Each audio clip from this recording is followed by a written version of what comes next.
एको अनाज नई हाथे लगतई गे। ए माई सुनी न, एको अनाज नई हाथे लगतई गे।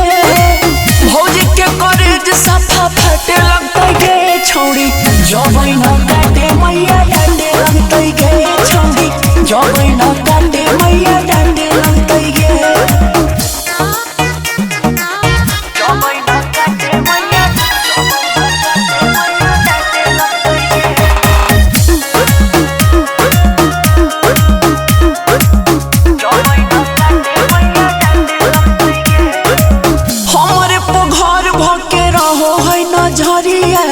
रही चाहे घरे खेत जाए बजरिया।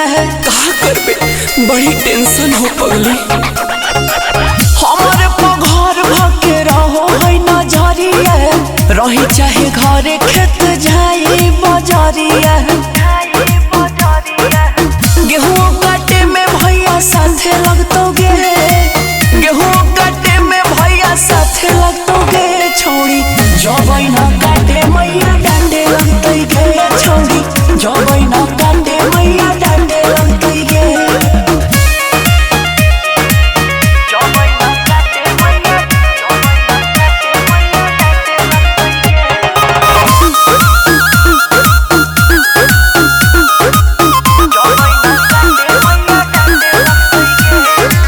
घर भर के लोग हमर प्यार के खिलाफ गे। बाबूजी हमर अमरेशपुरियों के बाप गे।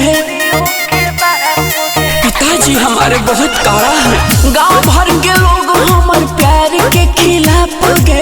बाबूजी हमारे अमरेशपुरियों के बाप गे। बच्चू पवन के बुरा बातें लगतो गे। सोनू गुलशन के बुरा बातें लगतो